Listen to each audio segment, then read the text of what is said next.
Hello. So our topic is all about the axle shaft. So let's define it first. An axle shaft is a solid or tubular rod in a vehicle's drivetrain that connects the wheels to the differential or transmission. As it said, it is a some kind of a rod that connects the wheels from the differential or transmission. And now, the function of axle shaft is it transfers rotational force, which is called the torque, from the engine and transmission to the wheels, allowing them to rotate and move the wheels of the vehicle. Its function is to carry the torque power from the engine and transmission and transmit it into the wheels in order them to move.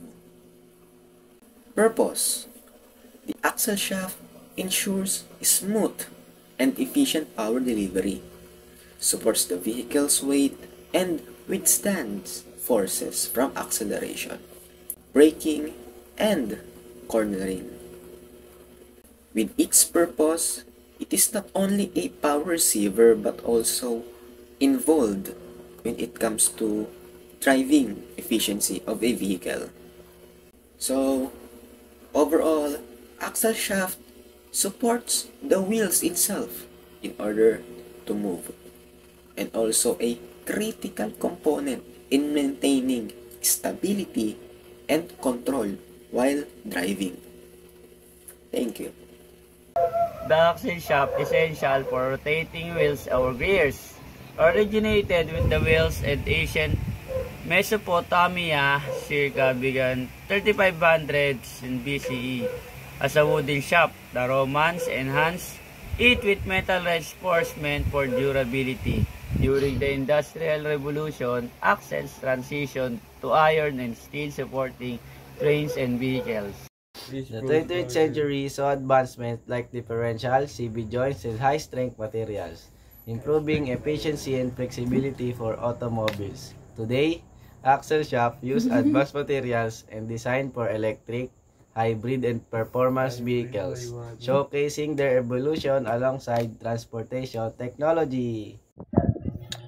So what's up guys, and today our discussion is about CV axle assembly. So this is the CV axle assembly and I'm going to discuss each function of these parts. Spring clip secures the joint components to the axle shaft, preventing them from separating during operation.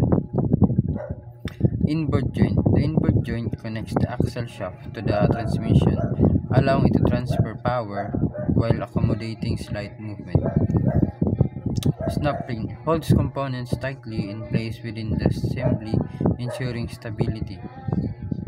Ruler allows smooth rotational movement within the joint while reducing friction. Boot band B and C secures the CV boot in place, preventing contaminants from entering and keeping grease inside. Ruler groove. It houses the ruler, allowing it to move smoothly and maintain joint flexibility. Spider. It's central component of the inboard joint that supports the ruler for smooth movement. Inboard joint boot protect the joint from dirt and debris while retaining lubricating grease. Outboard joint. It transferred rotational motion to the wheels, allowing them to steer and move up and down. Outboard joint boot protects the outboard joint from contaminants and retains grease for smooth operation. Complete CV axle assembly combines all components to transfer power from the transmission to the wheels efficiently, accommodating suspension, movement, and steering. That's all. Thank you. I hope you learned something new today. Bye. The basic construction of axle shaft involves several key components and features designed to transfer power and support the vehicle's weight. Number 1. Material. high-strength steel or alloy. Most axle shafts are made from steel alloys like carbon steel, chromium, molybdenum steel, or alloy steel for strength and durability under high torque and load. Number 2. Shape. Cylindrical. The shaft is generally a cylindrical rod, but its exact dimensions and features may vary based on applications. Splined ends. The ends of the axle shaft usually have splines or teeth to allow the shaft to engage with the differential or wheel hub. Number 3. The key features. It's the splines, bearings, or bushings, and also the flanges or hubs. Splines. Groove sections at the end which fit into the corresponding parts, like the differential or wheel hub. Bearings and bushings. Positioned along the shaft or inside the axle housing to reduce friction and provide support for smooth rotation. And lastly, flanges or hubs. Some axle shafts feature flanges or hubs that allow attachment to the wheels or the other drivetrain components. Number 4. Manufacturing. Forging or machining and heat and treatment. Forging or machining. The axle shafts are typically either forged for high strength or machined from blanks to achieve the desired shape and size. Heat treatment. To increase the strength and fatigue resistance, axle shafts undergo heat treatment such as carburizing or quenching, which enhances their durability under stress. And lastly, number 5. Function. The axle shaft's primary role is to transmit torque from the differential to the wheels, allowing them to rotate and move the vehicle. It also bears the vehicle's weight, acting as a support for the wheels.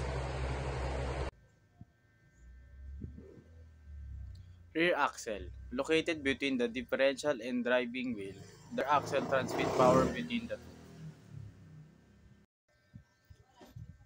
Front axle. Located in the front of the wheel, the front axle helps with steering and absorbing shocks from the uneven roads.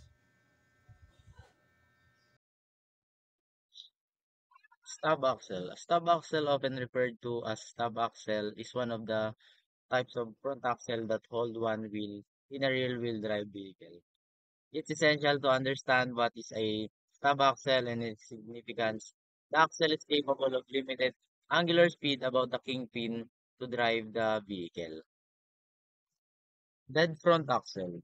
Dead front axles, as the name suggests, do not rotate and serve as the primary function of carrying the weight of the vehicle from the spring to front wheels. They are similar to gear axles but have differences at the half shaft's end, where the wheels are mounted.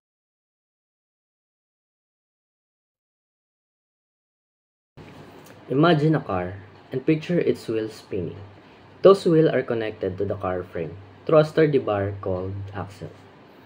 Think of it as a backbone of the wheel system, holding them in place and allowing them to rotate. There are two types of axle.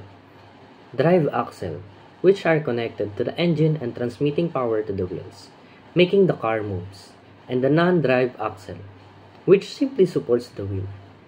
Now, within the axle, there are smaller, thinner bar called an axle shaft. This shaft connects directly to the wheel hub, allowing the wheels to turn freely while still being attached to the axle. The entire system, including the axle shaft, the differential, which distribute power to the drive axle shaft, and all connecting component is called an axle assembly.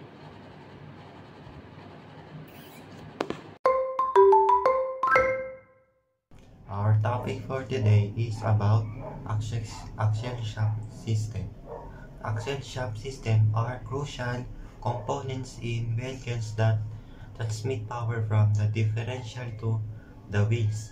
One important aspect is the connection between the differential and the axle shafts themselves. This is often achieved through a set of gears or a differential carrier that allows the axle shafts to rotate at different speeds while still receiving power from the engine. Another aspect of the linkage is the connection between the axle shaft and the wheels. This can be accomplished through a variety of methods such as CV joints or U joints, which allow for flexibility and smooth power transfer even when the wheels are turning or the suspension is moving. Now, let me share some ideas about CV joints that are mentioned earlier. CV joints are also known as universal joints, are components connected to the shaft that move along with the suspension while transmitting power from the engine to the wheels. They rotate and their angle changes constantly. The design of CV joints consists of a cross for torque transfer and rotational movement and a yoke that holds bearing cups. There are also inner joints which connect the transmission to the axle shaft, and outer joints which connect the axle shaft to the wheels. Additionally, the rotating speed of the shaft is inversely proportional to its angle.